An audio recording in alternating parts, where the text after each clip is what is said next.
Hello there and welcome to another live chapter reading for Itsy Bitsy Book Bits. Today I shall be reading from Tompkins School for the Resurrected by Tabi Slick.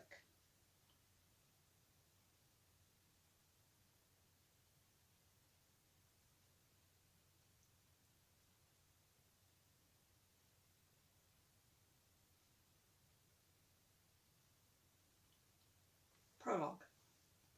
Thomas Tompkins, 1860. Scratching at my collar, I pulled at the tightly knotted necktie for the 100th time. I can't believe I've got to wear this. But Ma insisted we dress in our best for dinner today.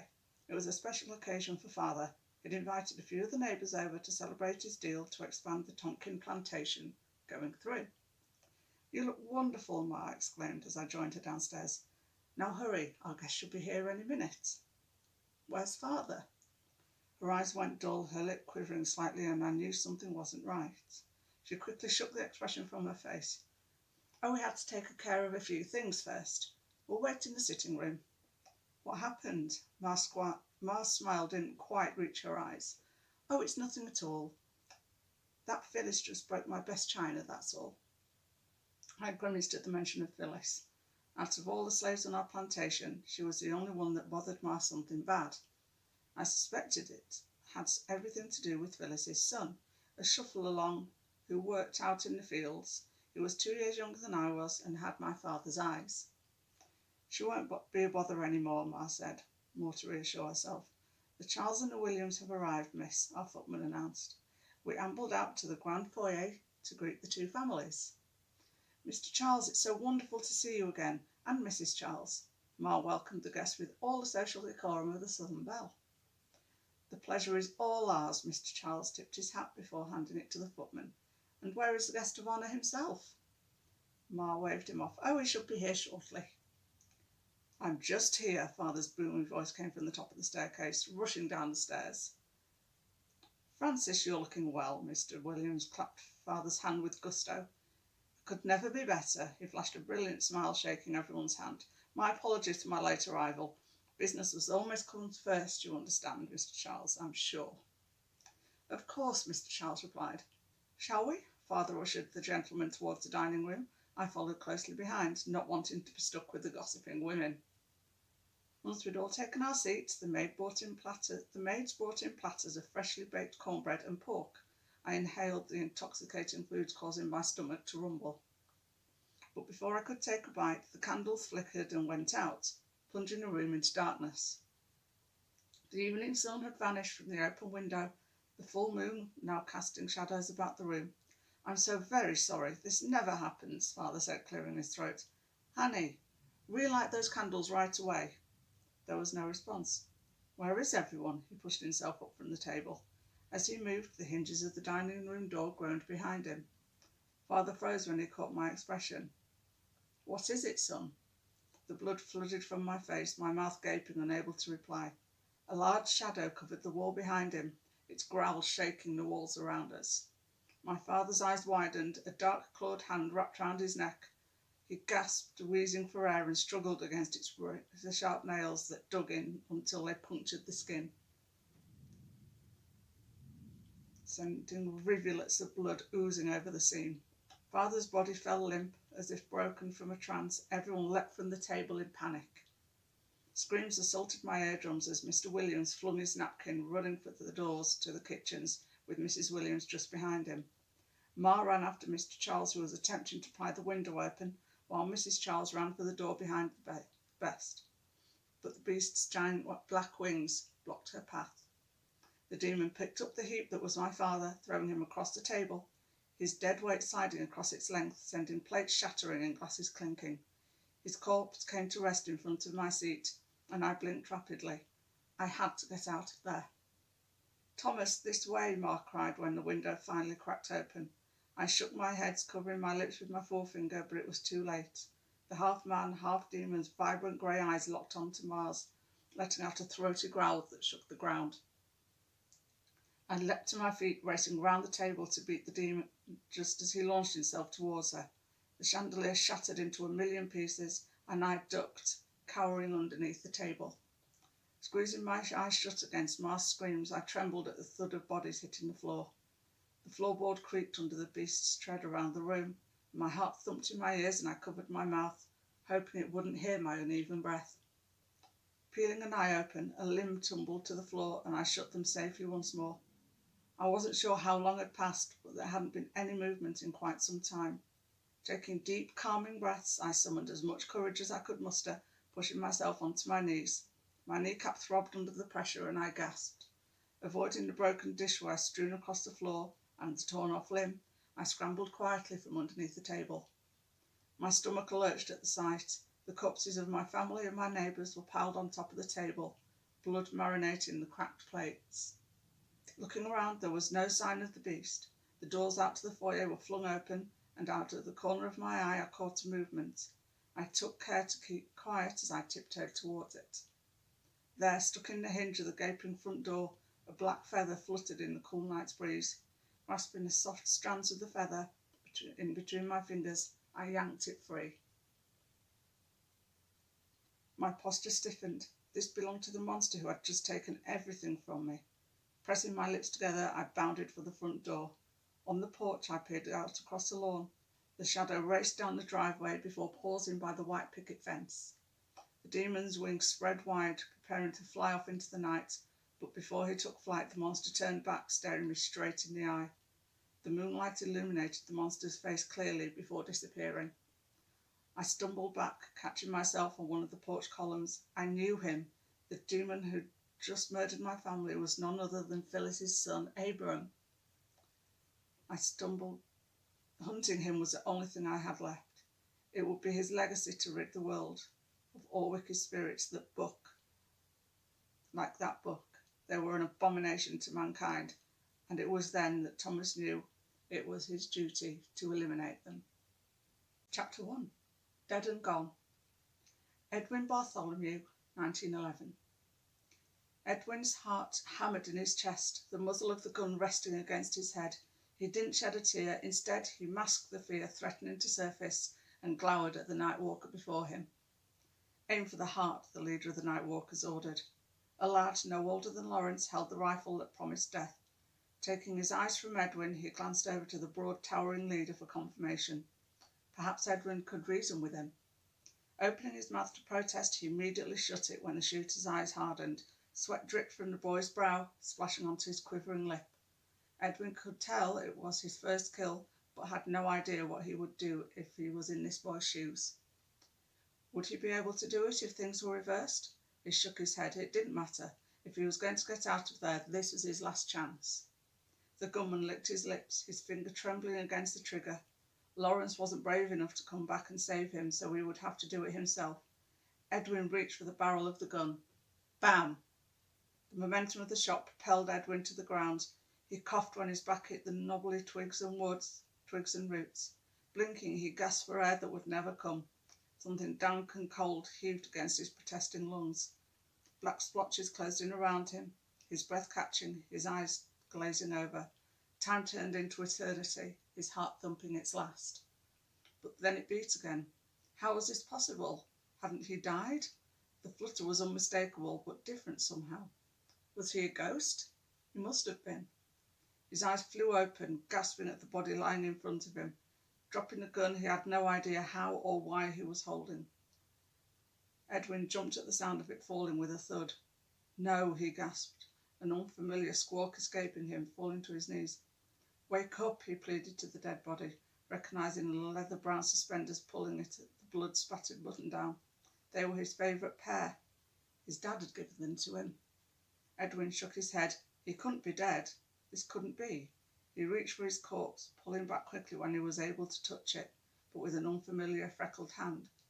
Glancing at the gun he swore he'd been holding, he blinked rapidly, trying to process all of this. What the hell was happening?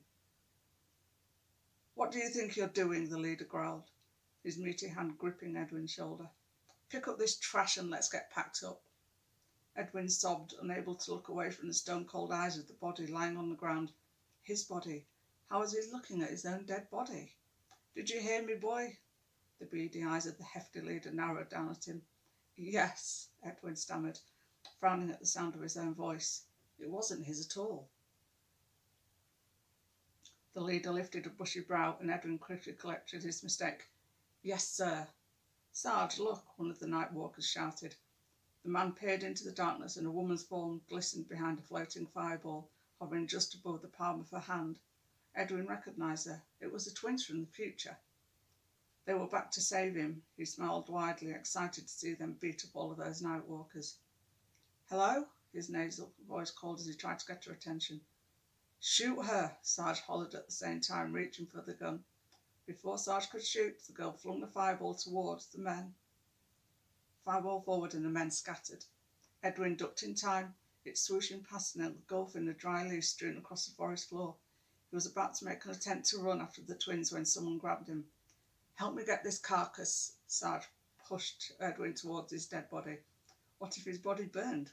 Would it kill his spirit or whatever he was now too? He gulped. He was dead. All the things he wanted to do were now impossible. It was all because Lawrence had convinced him to go after that stupid journal. Tears stung his eyes when he realised the twins weren't there to save him, but ensure they got their hands on Thomas Tompkins' journal. They didn't care about him at all. They were selfish, manipulative, and everything Edwin hated in this world. He swiped the moisture from his cheek. He wouldn't let them see him cry. The flames rose up around them, threatening to engulf everyone in its path. He had to get his body out of there. Taking a deep breath, he bent to pick up his body. His stomach lurched as he gripped the dead, limp shoulders. This couldn't be happening. Here, let me help you, another night walker offered, grabbing the feet. Can you lift? Edwin nodded, closing his eyes for a moment, repeating a mantra he desperately hoped to be true. This isn't happening. It's all a dream. Edwin and the night walker carried his corpse away from the burning brush, their feet crunching against the undergrowth. You will reap what you sow, a deep voice rumbled through the forest around them. Not tonight, not even tomorrow, but when the blood of this school can be seen from the sky, we will rise. Both light and dark, we will fight you, we will devour you, and we will triumph over you. The fire snapped and crackled, lapping at the trees as it swallowed the voice and everything in its grasp. Sarge, the night walker helping Edwin cried, lumbering on. We won't make it. Just get it down yonder to the... Sarge coughed, the raging smoke sucking the air dry. The wagon bend so we can finish this. Edwin let out a grunt, heaving his corpse from the wound. Where are we going? The young man helping him let out a chuckle. You'll see. Emerging from the woods, the echoes of the other night walkers putting out the fire sent chills down his spine. He hoped they'd all burn for what they'd done. Dump the body in the back, Sarge barked. Edwin swallowed hard as he lifted his corpse over the wood ledge and into the crate of the truck. Tree sap crackled under the water the night walkers tamed the last bit of flames with. Once the trees were thoroughly extinguished, an ear-splitting whistle from Sarge sent spit flying, waving the night walkers on over. So we weren't able to find the others, one of the men said.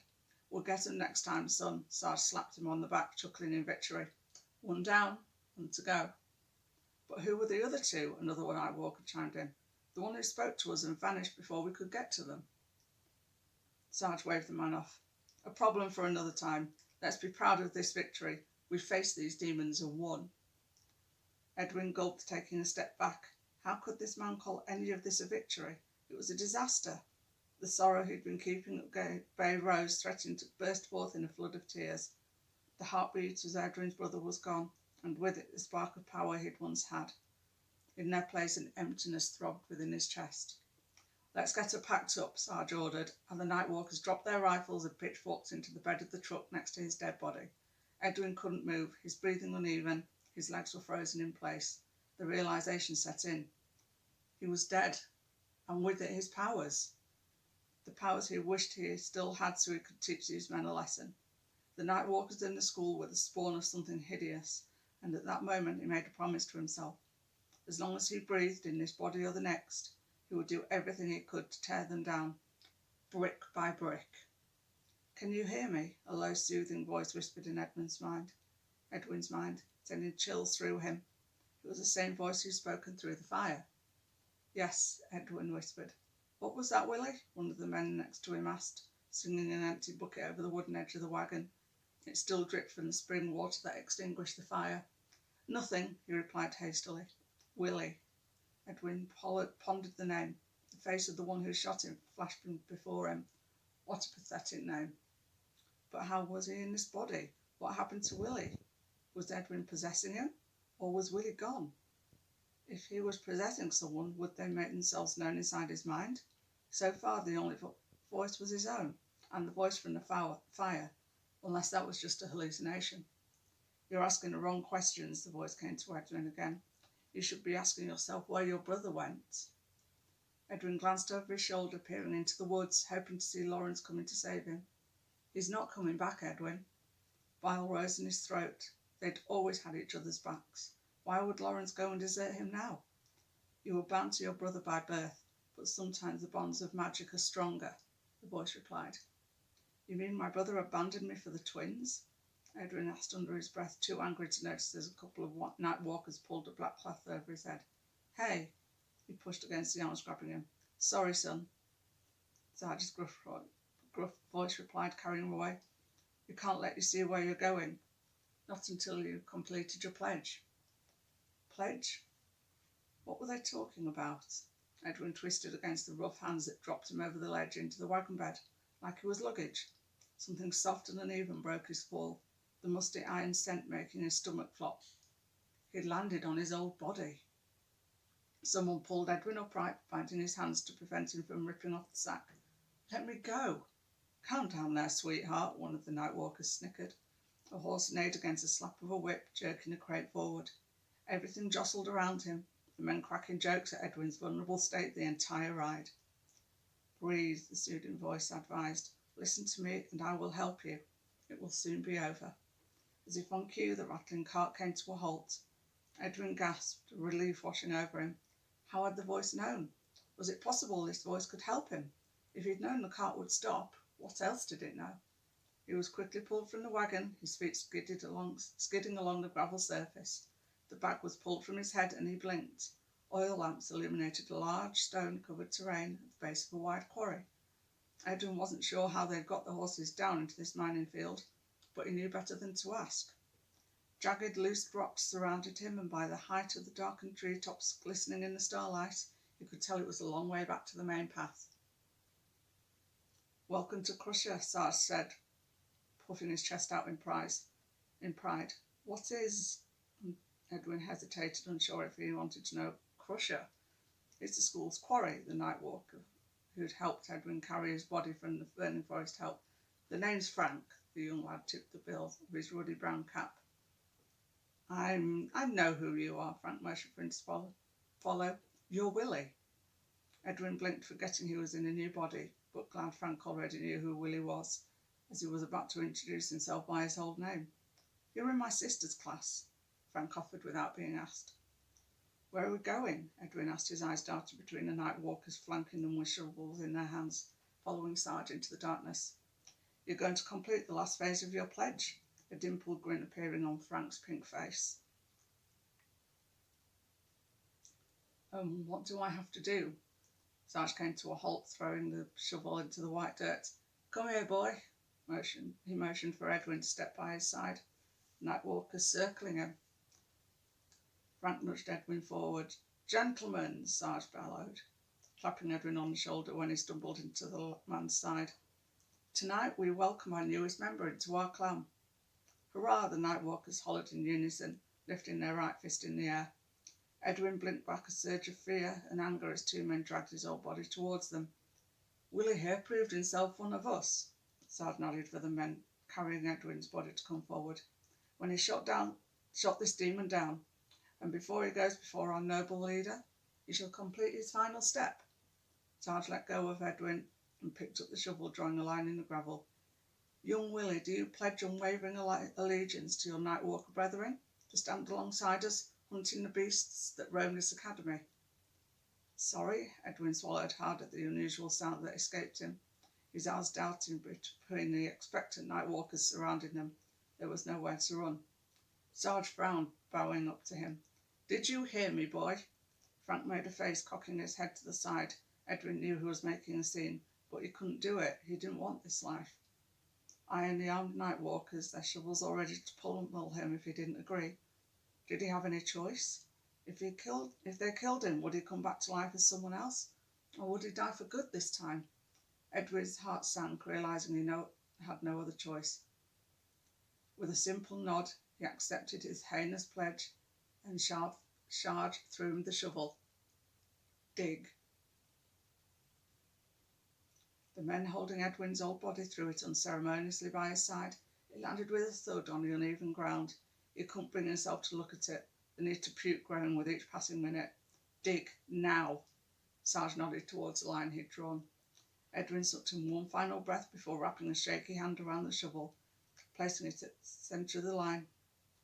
He was about to dig his own grave. Thank you very much for watching. I hope you enjoyed the chapter reading, and hopefully you'll go check out the book as well. Thank you very much.